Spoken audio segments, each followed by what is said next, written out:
Hello? Hello. Hi! Hi! Hey.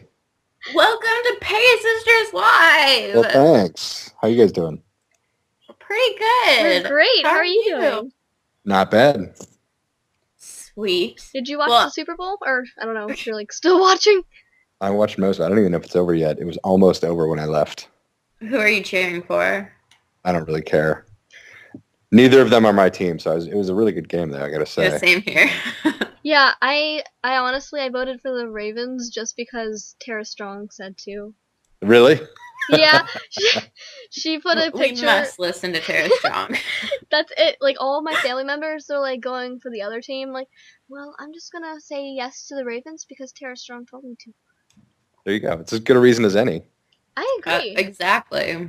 But I kind of giggled. Like, I wasn't really watching it, but I like came upstairs when apparently like the lights stuff went out. Oh, yes. What was that about? That was amazing. It was like a half an hour. Oh my god. Yeah, like wasn't there like a scene where like the microphones went out too or something? Yeah, everything went out. Not the camera. Half the lights stayed on, the camera stayed on, but the microphones went out. Half the lights went out. It was amazing. I just feel better about all the derps our stream has now. Yeah, I know. That's exactly what I was like when I sat out there. I'm like, man, even the Super Bowl staff, they didn't mess up. Right. Makes me feel better. And I bet their budget is a lot bigger than yours. Yeah, Oh, yeah. exactly. My little laptop here, well worth the money. But yeah, so we wanted to like ask you some questions. We have some questions for you. Is that alright? Okay. Emily, would you like to start off? Yeah, sure. Okay, so in My Little Pony, what character do you enjoy writing for the most? My favorite regular character is Rarity. I love that. I just love I love the characters who have, she's got a pretty good sized ego, but underneath it, she's got a lot of heart. Mm-hmm. So that's a lot of fun, and you can give her really fun dialogue, like the scene where in Ponyville Confidential, where she confronts Sweetie Belle about stealing her diary. She's so over the top and like over dramatic about it, and that kind of dialogue is super fun to write. But she's saying it because she's hurt, like there's like real emotion behind it. Mm-hmm. So she's probably my favorite because you can really go over the top with her. But I really I've gotten to write some really fun villains too. The Flim Flam brothers were super fun because they're like, their whole goal is to confuse people, so they just talk really fast. They actually made me very upset while I was watching with my sister. They made you upset? Yes, I didn't want them to win. Oh yeah, I know. Like you would have thought, like it's like a triumphant moment when they're working together and suddenly they win. You're like, wait, what? Your heart just shatters. Like, no. Good. Mission accomplished. Yeah, actually, that's my favorite episode. Oh, it is. That's Emily's favorite episode. She talks about it all the time. That's awesome. Yeah. That song is like spectacularly fun to write. I love that song. Oh my gosh, yes, that song is so catchy. Daniel Ingram did such a good job with that. I couldn't believe it when the first time I saw it. I was like, oh man, this is awesome. Yeah, that's awesome. Pretty sweet. So yeah, Sondra, did you wanna? Yeah, out of all the episodes you've written, I'm guessing that might be your favorite one. But what would your favorite episode have been? Yeah, that one, and then that one just because of the song was super fun, and those guys are super fun. And I really like Applejack too. Ooh, me too. But that one or the Return of Harmony was pretty amazing too because it was a two-parter, and I had only done 3 episodes before that, so I was pretty excited. I was like, oh man, it's awesome. I get to do an hour-long episode. That's great. And then it ended up being about this really super fun villain. And we got to go back and like have Twilight remember read all the letters again and bring back in all the lessons she had learned over the course of the season. So that was really fun to write too. Oh my gosh, yeah, that was like a really touching moment too.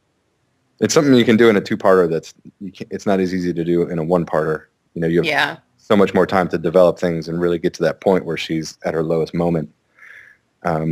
So I wish every episode was a 2-parter. Yeah. Don't we all? I think we all might wish that. Yeah, like the 2-parters are always like the best episodes. It's hard to, especially in the first season when we had to we had to get all 6 in, not every episode, but like as often as possible. We had to try to get all 6 characters in. And when you take out the commercials, you've got 22 minutes to do it. Mm-hmm. And that's really hard to do. 6 characters, to have them all have like a little bit of a story, a little bit of something going on. It's not easy to do. Yeah, I can imagine that. Oh my gosh. So then in the second season, they kind of relaxed that a little bit, and we could focus more on like, Fluttershy or whatever. Still try to have the others in as much as possible, but it wasn't as important to get all 6 in. So letting them have their own spotlight for a bit. Yeah, exactly. Yeah, I really like that too. So when did you start writing for cartoons? It was 2005. It was when I moved to LA. I was living in New York, and I was writing like independent features that would never get made. And my wife got a job in LA, so I came with her. We moved out here, and I didn't really know what I was going to do, but a buddy of mine lived out here already. He's an animator at Cartoon Network, and he heard they needed writers on the show that he was on. And I had written an animation thing for him that was just an independent thing. Does that happen to be my gym partner's a monkey? Yes, that's the show he was on. Oh my gosh. Yeah, that was my first job. I love that show. Oh, that was a good show. Oh my gosh. I didn't really know much about animation, but he told me he's like watched some SpongeBob and read a couple SpongeBob. So I wrote 2 SpongeBob spec scripts, just sort of like my own SpongeBobs, and I submitted them, and then they hired me based off of those. So that was my first job. And then from then, it was just sort of like you sort of meet this person here, or you meet this guy Chris Savino who did is that right? Ghostbusters? Ghostbusters? Yeah. Yeah. He was on My Gym Partner's a Monkey too, and recommended me to some people on Foster's Home for Imaginary Friends, which is where I met Lauren. Yeah. That was kind of my second animation job, as I got to do an episode of that. Ooh, So which episode? it is just kind of. It's called Race for Your Life, Mac and Blue. Oh my god.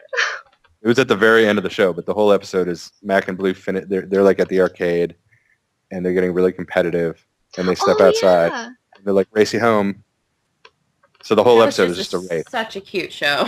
It was a great show. I really like that show. I wish I could have done more of them, but I didn't get on it until the very end. Mm-hmm. It should come back. Yeah. I think we all agree on that. Imaginary Pony Friends. There you go. Crossover. Okay, so this actually, I've always wanted to know, do you enjoy, or just enjoy in general, adding secret adult humor to the episodes? If you're not the one who adds it, do you like the other ones that do? Because I love watching it over and over again just to catch the little silly things. I think it's fun that people can do that. It's fun that there's hidden stuff in there, I was a lot worse about it when on My Gym Partner's a Monkey, I really tried to get away with things. Like really stuff I shouldn't have. I just thought that was what you do. And then you wait for standards and practices to tell you not to. Oh. By the time I was on My Little Pony, and it was like, okay, this show is not really that kind of show. It's not, it's so kind-hearted. Mm-hmm. I didn't really want to put anything nasty. There's still adult references. There's like, a reference to an R-rated movie or something, but it wasn't not like nasty references. You know what I mean? Oh, yeah. There's one reference that I've always wondered. Which one? And the episode of Party of One where Pinkie Pie goes, "What's in the bag?" 7? Yes. Oh my God. Right. I've been bothering Emily since I saw that episode. And my mom. I forced my mom to watch it, and I was like, "Mom, they put all this humor in it. Like the punch of it has been spiked." And then she was like, "Yeah." Then they were referencing 7. That's so I don't know. Megan McCarthy wrote that one. Yeah, you'd have to ask her. Sure, sounds like. Oh definitely need to find that pink. Oh my gosh! I'm glad we're not the only ones who caught that. There's a lot of. I think all the writers really enjoy putting in stuff like that. Yeah, it sounds fun. Yeah, it is fun. Sneaky spy work. So, are there any other cartoons that kind of influenced your writing style? SpongeBob was pretty big because honestly, before I started writing for My Gym Partner's a Monkey, I didn't really know much about animation. I mean, I watched stuff when I was a kid. I grew up on Bugs Bunny and Transformers and stuff like that. Like I watched as much animation as the next guy, but I was not really an aficionado. And I didn't really know much about the current state of animation when I started. I didn't really know what was on the air. I'd never seen SpongeBob before. And so I started watching it, and I was like, oh, my God, this is a great show. This is really funny, sophisticated, and, really good characters. Really, you just get the characters immediately. Oh, yeah. I found out that adults put funny little things in it, like with the episode where they cuss, but it's a dolphin noise. Yeah. Oh, yeah. I really thought a dolphin noise meant a bad word in their language.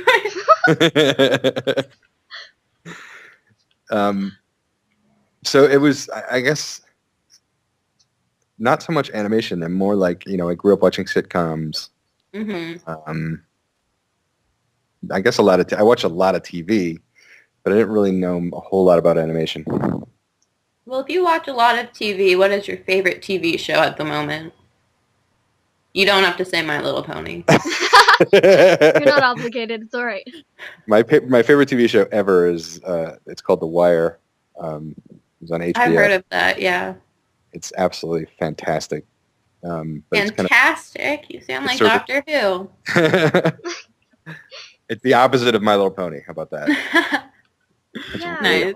Or dark, dramatic. I'm trying to think what else I watch. I watch a lot of really crappy TV. It's okay. It's okay. Like, the only thing I watch is cartoons. And, trying to, compare interests with other 19-year-olds, it's a little hard because I'm like, oh, I like Fairly Odd Parents and SpongeBob and My Little Pony, and they're like, oh, and aren't you so excited for Powerpuff Girls? Yes! Then my friends are like, oh, I like watching Scrubs. But I thought there was a pretty big following at that age of animation. Is that not right? There is if you find the right people. Yeah. Twitter helps. Twitter helps. Right. Oh, yeah, Twitter. Like, at my workplace, there aren't very many animated, like, cartoon lovers. Right. Do you find a lot of people who watch, like, Adult Swim and that kind of thing? Or the Fox shows? Yeah, basically. Yeah, like, someone at work, I was, like, quoting SpongeBob, like, dude, that's for, like, little kids. You need to grow up. And I just gave him an evil look. Never. You can never stop watching SpongeBob. Never. Yeah, I totally agree. It's really good. They're missing out. Exactly. I'm like, oh, dude, you're kind of lame. It's like when you go on the beach, what else are you going to sing besides stepping on the beach? Well, I enjoy watching My Little Pony. I watch all the episodes, if they're not mine or whatever. I watch them all. Oh, really? Yeah. Do you have and like exactly what you were saying earlier about the references, I watched the, what the hell is it called? The one with Discord. Oh, yeah? Harmony? Or wait, what? No, the recent one. Oh, Keep Calm and Flutter On. Yes. And Dave wrote it, and I was watching it, and there's a reference in there to like an old movie from like the 40s. And I got it. I was like, oh man, I know that line. So I tweeted him about it, and it's like it's fun. It's fun for me to see that stuff too. There's references in there that I pick up on. So yeah, that's really cool. Yeah, it's a good show. I wish I could pick up on them a little easier. I'm like, oh wait, what? A little slow with that.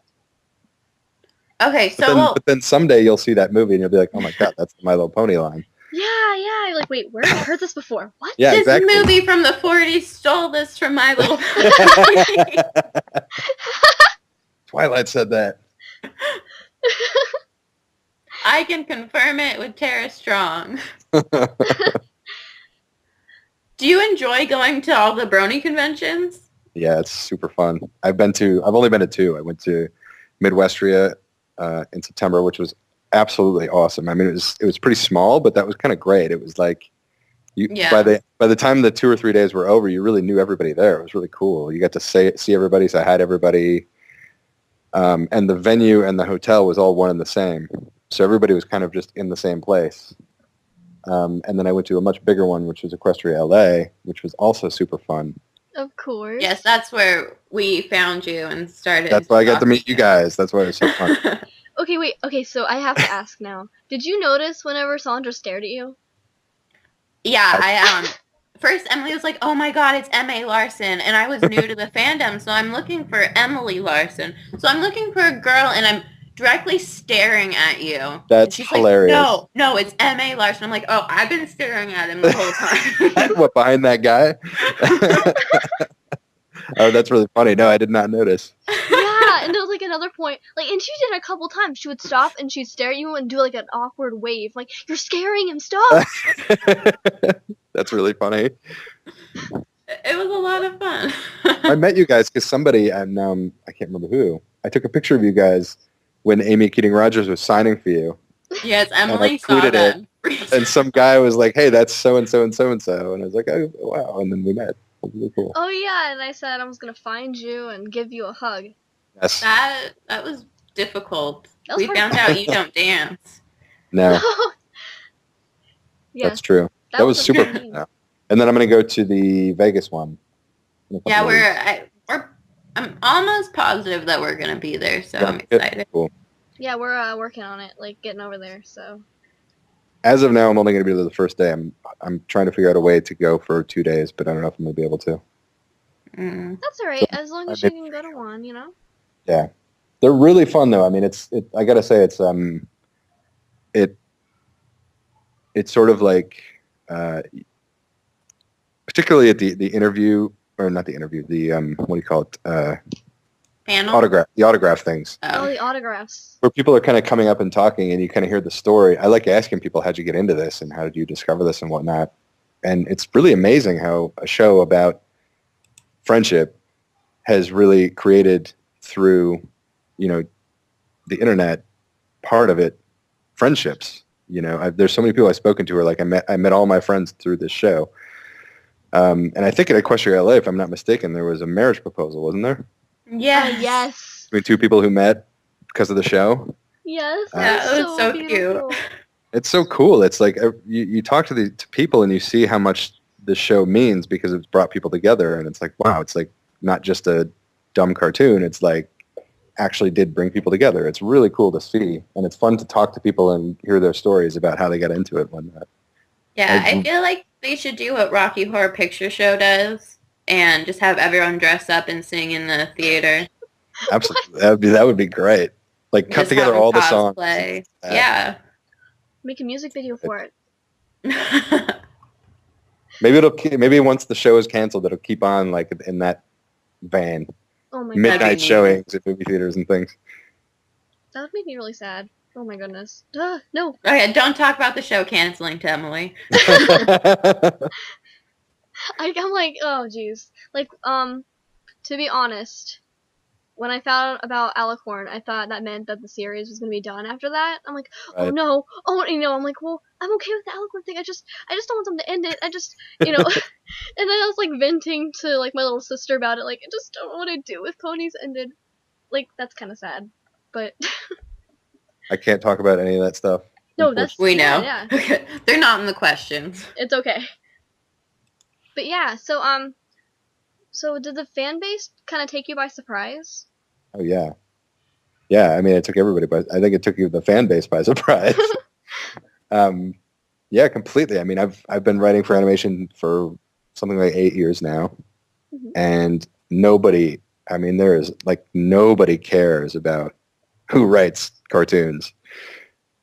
Even the executives who work for the networks don't care who writes for the cartoons. Like, nobody cares. And so to have a situation where, there are people who watch it so closely and pick up the references. I think most shows I've written on, I put references in, but it's mostly just for my own entertainment because I don't even know if anybody's even watching it. You don't get any kind of feedback at all. And then all of a sudden you got this show and you're getting feedback all over the place. It's really cool. It's amazing. And like I said, to see that it actually creates genuine friendships for people like around the world. Our chatty box is saying that they care. There you go. We definitely care. But it's definitely unique. I mean, I've written for a lot of shows and never had any kind of feedback from people watching it at all. So it's pretty shocking. It's surprising and it's cool. But it's weird too because the first time I ever heard about Bronies was it was the story meeting for, I think, I may be wrong about this, but I think it was Secret of My Access, or it might have been Super Speedy Cider Squeezy. Mm-hmm. Oh yeah. Because there's so long between when you write an episode and when it airs. And so I didn't even hear about you guys until I was over half done with season 2. You know what I mean? Oh yeah. I'm sure, like right away, you're like, what? What is yeah, this? yeah, exactly. Lauren showed me. Lauren was the first one who told me about you guys at the story meeting. She's like, "Here, you got to check this out," and she, sent me some links and things. Oh. The first one where I knew, like, oh wow, this is bigger than just like a little laugh was.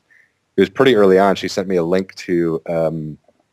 It was like a Russian day camp, and all these dudes, like, there's like 50 guys, teenage boys, in the middle of the wilderness in Russia, and they're doing like arts and crafts and things. It's a really long video, but about 10 minutes into it, they kind of go around to these dudes with guitars, and they start singing Winter Wrap Up. So there's like 10, 15 of these guys in their like thick Russian accents, and then they know the words, and there's guys playing guitars, and it's like I was like, oh my god, they're singing Winter Wrap Up in Russia. This is huge. It's like way bigger than I thought. That is like the coolest thing ever. Is that on YouTube? Yeah. Okay. We'll definitely have to link people to it. Yeah, I gotta find that. Look for it right now. I'll send it to you. Oh yeah, thanks. But that was the first time where I was like, oh wow, this is big. And then yeah, on Twitter, like I get followers from Singapore and Australia and just like everywhere. It's crazy around the world. So cool. Yeah, when I'm on Twitter, I get so confused because time zones. Yeah. They don't like the internet. Right. It's true. Very true. But yeah, so do you have like a favorite main 6 pony? Just in general? I mean, my favorite to write is Rarity, but my favorite, just personality-wise, is probably Applejack. Do you compare yourself mostly to Applejack? What's that? Do you compare yourself mostly to Applejack? I don't. It's hard to say. She reminds me a lot of a friend of mine, who's just like such a good, solid person, and I just get that vibe off Applejack. She's just like such a good. She's honest. Yeah, like she's the one you want around. Yeah. Yeah. They all have their attributes. Do you have a favorite Cutie Mark Crusader? Interesting. I know they're all cute, but you can't say all of them. If I had to choose, I would probably say Apple Bloom. That's who I cosplayed at. Nice. Yeah, Emily and I were Apple Bloom and Applejack at Equestria LA. There you go. On Sunday, yeah. That's it was awesome. really neat, yeah. But okay, are you gonna give Scootaloo a family? That's not up to me. You'd have to ask Megan about that. Darn. That's just sort of conceptual stuff. I don't even know. I don't know where she comes from, though. I don't either. I think everyone. Yeah, So I don't think no one knows. Oh my gosh. I think everyone's just kind of like, oh well, now Rainbow Dash is sort of like her big sister, so they're gonna kind of like make a lot of. You know what I mean? Like put them together. I don't know. That's what I'm assuming. It sure looks like it. And Can it makes ponies sense. adopt other ponies? I mean, it looks that way, doesn't it? Yeah, it kind of does. Well, that. Okay. I'm tweeting it out right now. I found it. Oh yay! Okay, sweet. So when you're writing an episode, how much creative freedom do you have? Well, the way that the story meetings work, it's really just the best of both. It's the best scenario for a writer because you get direction, but you also get freedom. It's like perfect. So you go in and there's been a premise has been approved. So let me back up. At the beginning of the season, we have a writer's summit where we all get together. And like the first one I went to, I didn't go to the season 1 writer's summit because I don't even think there was one. I think it was just Amy and Lauren and Rob, who's the story editor. But the season 2 one, it was me, Charlotte Fullerton, Amy Keating-Rogers, Cindy Morrow, and Megan McCarthy. And then Rob and Lauren, and we just brainstormed. And Lauren would say, so we want to have this overarching thing, or we want to make sure we have a Spike episode, whatever it is. And then we just brainstorm. And then Lauren and Rob would write up these premises, which is about 2-3 sentences. of just the basic idea, which Hasbro will then approve or say, well, can you rewrite it and do this or whatever? And then you get your episode. So a lot of the episodes, I didn't have any say in what I was getting. Like the Discord one, I didn't, they just said, here's your episode. But I reread the premise actually not that long ago for that one, and it's like 3 sentences long. It's really short. And so you don't have a lot to go on. So I go in for the meeting. It's me, Lauren, and Rob. It's just the three of us. And we spend the whole day just deciding, okay, what's the story going to be about? Do we want to go this way? Which characters we want in it? And then you just kind of break down the major, there's 2 commercials. So right before each commercial, you want to have a little bit of like a cliffhanger. Yeah. So you just try to figure out what the major plot points are and then what the scenes are, and then you go home with these index cards. And then from there on, it's just I'd sit there and flesh it out and fill it in and put in dialogue, and then that outline gets approved. And then you write the script. So you get a lot of freedom once you've got the story in place. But I would say not many of my episodes really changed much from the story meeting on, because you have such a strong structure in place.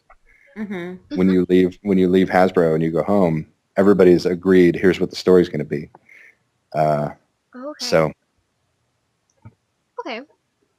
That's actually really cool. Like, neat. Because I was actually really curious about that, like, the other day. I'm like, well, do they, like, just say, okay, I'm going to write this episode and kind of make up their own thing and kind of go with it? Or do they all agree on it? So, yeah. It's really the best. I've worked on all sorts of different kinds of shows. Mm-hmm. And I think this is the best format, because you don't feel like you're being micromanaged with notes and things, but you also don't feel like you're kind of flying blind. You don't feel like you're just like, I don't know if I can do this. Oh, yeah, that's the worst. Yeah, you have some guidance, and you've sat there with Lauren and Rob, and you've tried different things, and they'll say, no, we're not going to do that, or yes, we'll try this, or, you just feel really confident when you leave with the story, and you know that the story is solid. So then you can just go kind of crazy with filling it in with characters and jokes and that kind of stuff. Yeah, that's so cool. That's awesome. Yeah, I've always wondered if it was difficult to write the little cliffhanger before the commercials, like on any show. That's where you start, really. Really? Yeah, you kind of start there and you work backwards, Oh, wow. Yeah. Because you got to build up to that, so.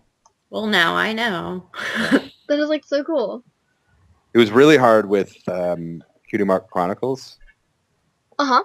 Because that's an episode where you're telling 6 backstories. Oh, actually, we have a fan question about that. Oh, cool. It's in our fan question segment. Oh, yeah. Oh, you mean later? Yeah, it's after a few more questions. We're getting there. Yeah, we're getting there. There we go. Do you have any advice for aspiring writers? Yeah, I mean, I have advice. I don't know how useful it is. My best advice would be, it's really not useful at all, but it was useful to me, which is own your own intellectual property. In other words, when I got into it, I thought, this is great. I'll just be a writer, and this is how I'm going to make my living. It'll be great. But it's really difficult to make a living doing this. Mm-hmm. And every time you get a job, first of all, there's not a lot of staff jobs. Half the writing jobs in animation, including My Little Pony, are freelance, or maybe even more than half. So to get on a staff where you have a little bit of financial security, it's pretty rare. So you get an episode of something, and then you're just freaking out, like, oh man, what am I going to do next?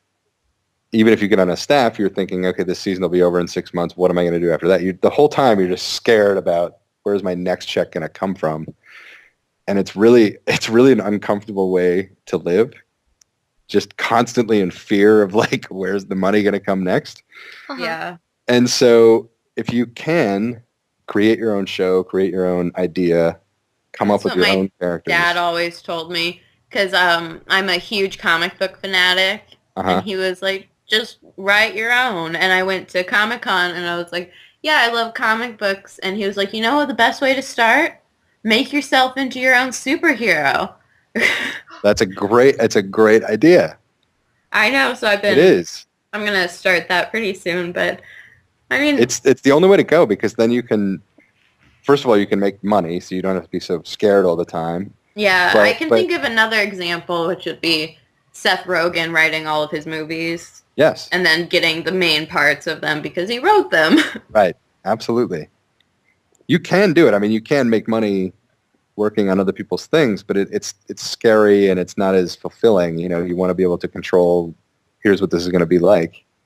I'm not saying it's not useful. It's really useful to work on other people's things and you learn how to do it, but eventually you want to own your own intellectual property, own your own show, you know, and then you can make some real money. And I know it's not all about money, but it really helps to not be freaked out all the time about money. So. Oh, yeah. That's really good advice, actually. Yeah, you didn't think it was good advice. I think it's really nice. That's it. Just come up with your own stuff and just keep going. Be creative. If you're not, then... Choose a different career? No. Then don't do... I don't know. Okay. So, fan questions. Unless Emily's going to read... Because I think you answered some of our other questions in your questions. Okay. Oh, maybe we did, Question inception. I do ramble.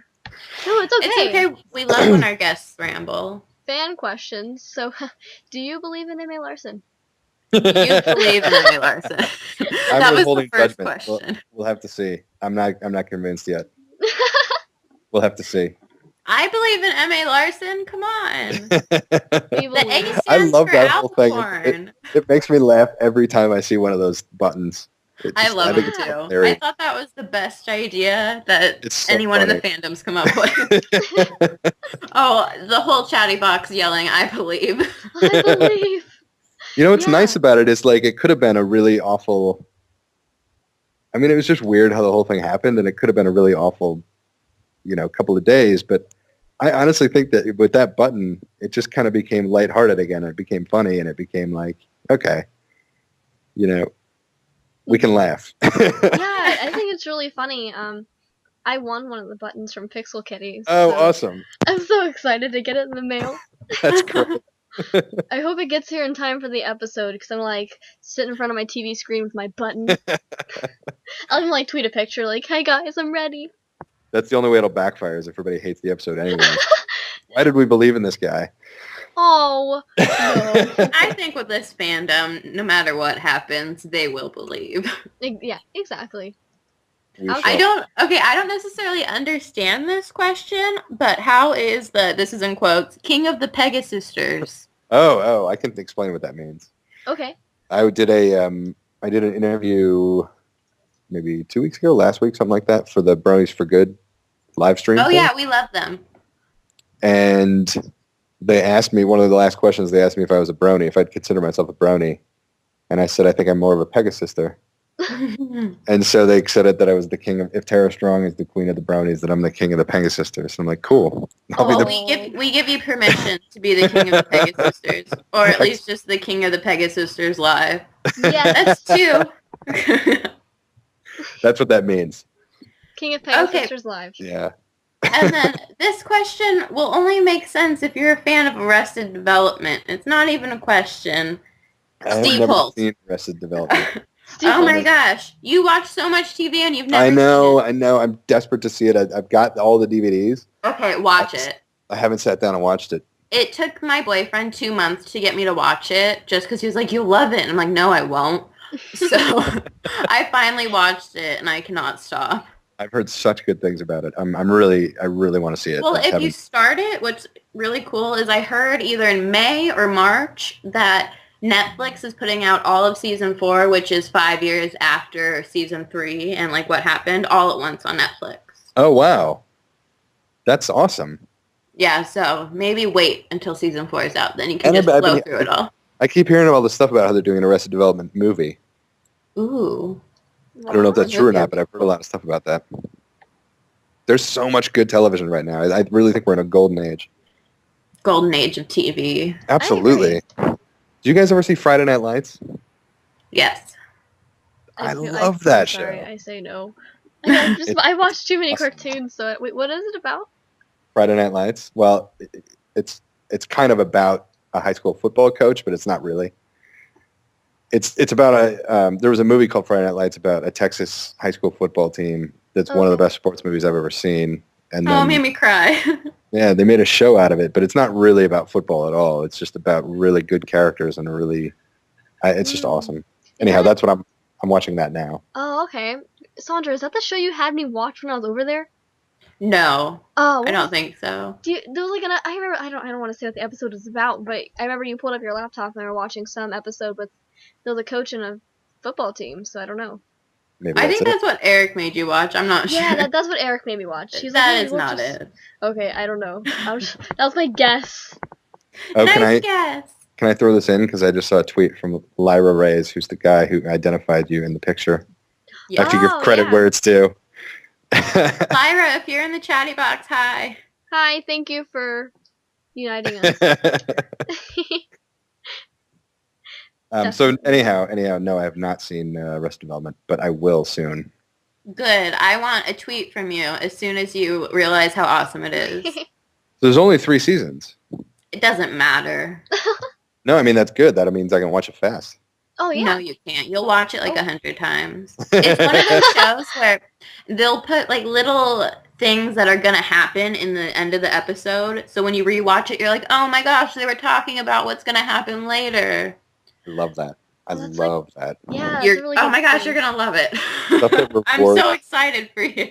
I love stuff that rewards like multiple viewings where you get like a whole nother layer the second time you watch it. I love that. Oh yeah, I'm on like the 3rd time because first I started watching it with my boyfriend, then my sister, and now my mom loves it. Oh, very cool. I gotta watch it. I just gotta get on it. Yeah, it's really good. Okay, so this was another fan question. Referring to The Secret of My Excess, can dragons only grow via greed, or can they grow up naturally? Or is this unknown? Yeah, I don't know if I'm qualified to answer that. The only episode I did on that subject is Secret of My Excess, and in that case, it was greed. Most dragons are mean, so I wouldn't doubt it. Yeah. Maybe. Well, that's the thing is the more the greedier it fed on itself. The greedier Spike got, the more beast-like he got, and meaner he got, which is kind of sad. Then you want him to stay a baby dragon forever. Yeah, that is. Well, maybe he will stay a baby dragon unless he gets greedy. There you go. Control his greed, and he'll stay cute little Spike forever. I don't know. I mean, that question you'd have to go to. I think Megan and Jason. You'd have to go to the big picture people. Yeah, I will get the what's in the bag question answered. At Equestria LA, I forgot to ask because I was so like, oh my gosh, I'm here, oh my gosh. We were like, I want that answer. I might tweet her. How about you tweet her because I bet she'll respond to you. Should I? Yes. Oh my gosh. Could you? Right now. Can you tell her Pegasisters Live would really like to know if you like the movie 7? Oh my gosh. But yeah, so another fan question here was what was the idea behind writing the episode Luna Eclipse? Hold on a second, let me finish that. I can't multitask. Oh, sorry. Oh, that's fine. I'll read what the chatty box is saying. What the hell was that episode called? It's called Party at One. Party One, right. Okay, thanks. It's like all my parties. I get to be schizophrenic and have lots of friends. I've got a lot of party ones. Okay, tweeted. What did you ask? Oh my gosh. Thank you. Oh yeah. I asked what was the one of the fan questions. What was the idea behind writing the episode Luna Eclipse? Oh, okay. See, that was another case where like I got called in from a story meeting and I went in, and that's where Lauren said, "Okay, you're doing the episode where Luna comes back." And I said, "Okay." You know, it wasn't my choice. Well, you got a good episode then. I know. I got really lucky. I was like, "Oh, cool." You know, this is mythology kind of thing. So I went back to when I heard that's what I was doing. I went back and I was like, I gotta hear Luna's voice and know what she's all about. So I watched the pilot again, and I was like, oh my god, that's it. She has like 2 lines. There's nothing there, you know. Mm-hmm. So when we went for the meeting, Lauren had this kind of vague idea that she wanted. Have you guys ever seen Parks and Rec? Might have. The TV show with what's her name, Amy Poehler. Yes. Anyhow, there's a character on that show. I'd never seen it either, but there was a character on the show that Lauren thought was really funny. That she wanted to sort of base Luna on a little bit. And so I watched a bunch of Parks and Rec, and I did an entire draft of the script where she was in that vein. But then it, I think it was Hasbro actually whose idea it was to make it more like she's just old fashioned. Like she's, once we changed it, to me, it was the sort of thing like where the guy gets out of prison and doesn't know how to work a cell phone. You know what I mean? Like he's been away for so long. He looks at the phone and he's like, I don't know how to work this. It's the same with Luna. She's been in prison on the moon for so long. Yeah, she doesn't know that. She doesn't know that the royal candlelight reading. She doesn't know you don't do that anymore, and she doesn't know. Like all not the old to be complete royalty. Yeah. So she kind of changed into that. Like she reverted back to how she was before she went to the moon. And that led to, and then it was like a totally different kind of thing with funny stuff about her anachronisms, like that kind of thing. So yeah, I really like the way.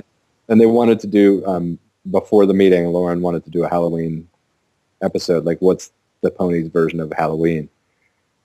And so we came up with Nightmare Night, and then it's a natural fit to put Luna in that. So that was kind of the idea. I love holiday episodes. I think Halloween episodes of anything are my favorite.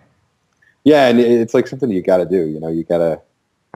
I know. I get excited for October, and my little sister's an October baby, so she gets all excited. And I was like, "Are you ready to go out on Nightmare Night?" She's like, "I'm gonna have nightmares outside," and I'm like, "No, from ponies, Marnie." You got to dress her up like Star Swirl the Bearded. Oh my god! Totally want to. Her and Lucy were both Cinderella last year. Yeah, they're both Cinderella. Coincidentally. And I told my sister, and I'm like, Lucy's going to be Cinderella. We're going to be twins! I think the next Halloween or Nightmare Night, I want to dress Lucy up as a pony. Her favorite pony is Pinkie Pie, so... hard to argue. Right? Yeah, it's... When you got just, like, all these little girls in your family, it's like, I gotta do it. But, yeah, anyways, so next episode in the fan questions, sorry, Okay, this is, about the Keymer Crusader Chronicle one. Oh, yeah, I see Yes. that. How do you handle structuring and writing episodes with multiple plot threads? It's easier on My Little Pony because it's a half an hour long. I've worked on shows that are, like SpongeBob is 2 episodes per half hour. Mm-hmm. And it's really difficult to do in a situation like that. There's just not enough time. Cutie Mark Chronicles was difficult because, like I said, you usually start the episode with what are the plot points, what are the cliffhangers. And in that one, the first cliffhanger is kind of, it's like a fake cliffhanger. It's like Fluttershy falling out of the cloud, but nobody in the world thinks anything's going to happen to her. So it's sort of a cheat, but it's the nature of having an episode where you're just telling 6 different stories. There's just no way to do a traditional 3-act structure. So we had to find like a fake cliffhanger. But that one was really hard. In fact, I think the vast majority of episodes I've written, with a couple of exceptions, it's been really hard to figure out how to structure it in a half an hour. There's just a lot to do. There's a lot of 6 main characters is a lot. If you look at other animated shows. I definitely agree. I don't think a lot of them have that many main characters. Not to mention all the secondary characters that you want to I can only think of Rugrats with that many characters, but... Yeah, it's pretty rare. They're babies. Yeah. Most shows are usually like 1, 2, or 3 main characters and then a lot of secondary characters. But this is 6 main characters and then 12 secondary characters and then villains. And, it's a lot of... Do you have a favorite villain? Probably Discord. Yeah, can't deny that. He's just super fun. The creepiest villain for me, though, would have to be Chrysalis. She scared me. Yeah, super creepy. Even the design is creepy. Yeah, oh my god. Oh, yeah. I could definitely... When I first saw her, like, when she first kind of made her appearance, I don't know what it was, like, the animation, it definitely, like, came off in a Powerpuff Girl kind of way. Oh, yeah. Maybe it was just me. I was like, oh, man, this is so cool. No, you're right. And the fight scene for sure was Powerpuff Girls. Yeah. I had that Definitely. vibe. Absolutely. Chattybox says Sombra is best villain, and I say Queen Sondra is best villain. I've taken control of that name. So out of the Pegasisters live, are you the villain? I guess so. I always get a really graspy voice, like half the time, so people make me say things that Raven from Teen Titans says, and it's not fun trying to mimic Tara Strong. It's intimidating and weird. I'm sure she Just is. like I met her at Comic-Con, and she gave a shout out to my bronies on YouTube, and she made me sing the Twilight Licious song first. Really? In front of a bunch of people, yes. Oh God. That is She was so like, I'll funny. do this for you, but you gotta do one thing for me. I would be too like embarrassed. I'd be like, okay, I gotta go. Oh, I almost started crying. Like when I saw her, I'm like, I love you. Timmy Turner was the first crush I ever had. Mine too. Hilarious. Yeah, that's how Emily and I bonded. She lives in Ohio, I live in California, but we both had huge crushes on Timmy Turner. That's hilarious. That's a good thing to find out. I'm sure that's nice for Tara too. Oh yeah, definitely. Mm-hmm.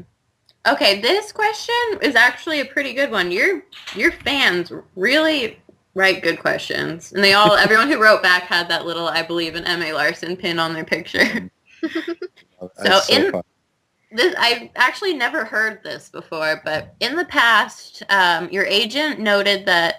Oh, in the past, your agent wanted you to use a pseudonym Yes. when you were being credited for My Little Pony to not muddy your past work with the, in quotes, boy shows.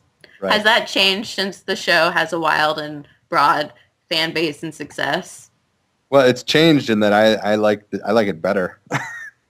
Well, here's what happened is I got hired on Pony and Symbionic Titan, which is a show on Cartoon Network. Okay. I got hired on those at the same time, and Symbionic Titan was the guy who created Dexter's Laboratory, and Oh my gosh. he did Clone Wars. Ooh, what does this button do? I'm sorry. Yeah, exactly. And Yeah, no, I know what you mean. when I found out the dad was Johnny Bravo, I almost had a heart attack. There's so many of those situations where the same voice actor, you don't Oh, I know. realize. I go through IMDb and I'm like, wait, Yep. Nathan Drake, what? You're invading my Batman video games? You keep seeing the same people. It's true. Yeah, it's weird. I love it though. So anyhow, this guy, he created big time shows, and this was his new show, and it was a big action show, and it was a really cool show. The premise was these three kids from a planet deep in the universe. The planet is like under attack, and they send the princess away to save her with a guy and a robot, and the guy's like her bodyguard. And so the three of them end up on Earth, and they have to blend into a high school. He wanted it to be like a John Hughes, like 16 Candles kind of thing, but with aliens, basically, and one of them's a robot. So it's got a really funny high school vibe to it, but with a lot of action, because like the other aliens would come after them and things. Well, anyhow, I was sure, and so was my agent, when I got these two jobs, that was going to be the big success. Mm-hmm. And so he's like, you can't use your real name on My Little Pony because then it'll dilute your action. Most of my credits at that point were boys shows anyways, like action shows. And then lo and behold, Symbionic Titan got canceled after like one season, and My Little Pony turned into this thing where Russian guys are sitting around singing Winter Wrap Up. I don't think anyone wants My Little Ponies to ever end. Yeah, so now I'm like, hey, I'm the guy from My Little Pony, not Symbionic Titan. Mm-hmm. And I like it better. Like, I never particularly liked my name anyways, so MA is kind of cool with me. So I changed my IMDb page to say that, and I got a book coming out next year, and it's going to be under that MA. I just like it better. You want to plug your book? Yeah, it's hard to plug because I don't have a title. But Titleless by M.A. Larson. it's entitled. It's to be titled, but I got a release date. It's going to come out next May. Ooh. Next May, I'm going to get it, and I'm going to read it, and I'm going to review it on the show. Oh, awesome. Ooh, that Awesome. sounds like really cool. I have no idea what it's going to be about, but I will. I really think bronies will enjoy it because it has a lot in common with My Little Pony. It's not about horses, but it's about a Good, 'cause group. real horses terrify me. it's about a group of girls who are friends, and they go to this. It takes place in like a Grimm's fairy tale kind of world, and the whole idea is that witches are sort of taking over, and the only thing that can stop them is princesses. So it's like a war between witches and princesses, and it's about these girls who go to this boot camp to learn to become princesses. That sounds... I'm going to bleep myself without actually saying anything. Awesome. I hope so. I'm not kidding. I'm not just saying that to suck up. That sounds awesome. But it has a lot in common with My Little Pony because it's like got a core group of girls, and it has, I hope it has that same sort of kindness at its heart. You know what I mean? Like, it's one of my favorite things about My Little Pony is it's not ironic and it's not like, cynical. Well, witches are like the only evil things that terrify me. They have taught me to be afraid of old people. And if you read any of the, if you read the real Grimm's fairy tales, not the Disney version, but like, I have read those. They're dark, man. They're like really dark. They're scary. I know. To fit in the shoe first. Yes, exactly. So that's what I went with. I tried to go back. I can't get into detail about that. Yes.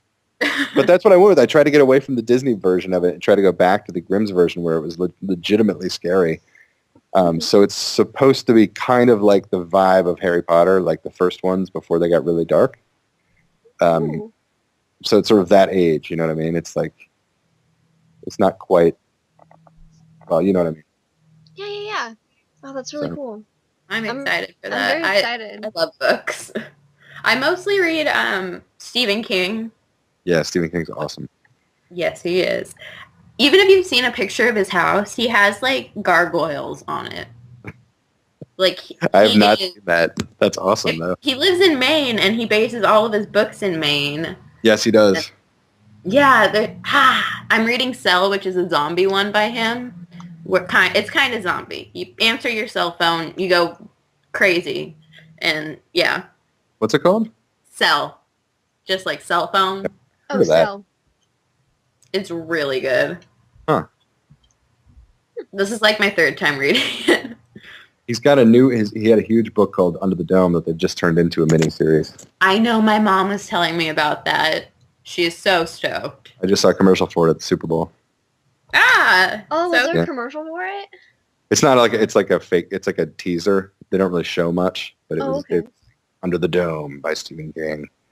Oh yeah, that book is wicked. You touch the dome, you die. Wow. That's pretty intense. Do it. Don't touch it. No touching. That's a line from Arrested Development. You'll get that after the first episode. No touching, no touching. I think, we just, that was our last question here. Cool. Yeah, that's... We love it. Thank you for being here. You're so Thanks for having me on. I appreciate it. And thanks to everybody out there. I'm really glad you didn't notice how much I was stalking you at Equestria LA, but I know. Yes. Not notice at all. Yeah, I was Emily really should tweet you the picture. We call it the Larson stare. Yeah. Oh, we call it the Larson stare. You like stare Applejack so much. Emily stresses Applejack. See, now I'm going to watch out for you at Vegas, and I'll know if you're looking at me. Oh my gosh, yes. You will. It's the creepiest stare ever. I have huge eyes, and I just blink and stare. And then I wave. It's like the a most slow awkward wave. It's like slow motion beauty pageant wave. Hilarious. Yeah, I was so nervous. I'm like, you're going to, like, creep him out, and he's never going to talk to us. Stop it. Stop it. This is not okay. You can't treat people like this. I was like in a daze. I was having so much fun. Same here. That's why when she was like, look, it's M.A. Larson, and I'm looking for a girl named Emily, and I'm like, why are you, what? You were at a Starbucks, by the way. That's the other thing I like about using my initials is I like that some people think I'm a girl. I love it. I think it's great. That's funny. But yeah, I think everyone's going to start calling you M. Alicorn Larson. M. Alicorn Larson. Yeah. That's your name for Facebook. I have to say, I love your tweets that you made after it was announced, basically. I was in shock. I was like, what the hell just happened? I was getting the biggest kick out of it, like the one about the dog food or whatever. Why does this keep happening? I've gotten so much funny like art and gifs and stuff sent my way. Oh gosh. After that, like really funny stuff. Bronies and art just go hand in hand. If you haven't seen the Oprah one, you got to check it out. I it's do. awesome. Wait, what is it? I need to look at that. In fact, I'll tweet it now. Oh yeah, okay. I can find it. Okay, so while he tweets that, let's say bye to the chatty box. Oh yeah, so chatty box, thank you guys for tuning in tonight. Hi everybody. Yeah, so thank you, Larson, for coming on here. Drink some Red Bull, you'll get wings. You'll also grow a horn because you've been listening to the Alicorn King. Or the King of the Pegasisters. Yeah, there you go. Yeah. Yeah. Exactly. Pegasisters King. I can't find it. Somebody will tweet it. Somebody will be listening to this and will tweet it. Oh yeah, okay, yeah, that's fine.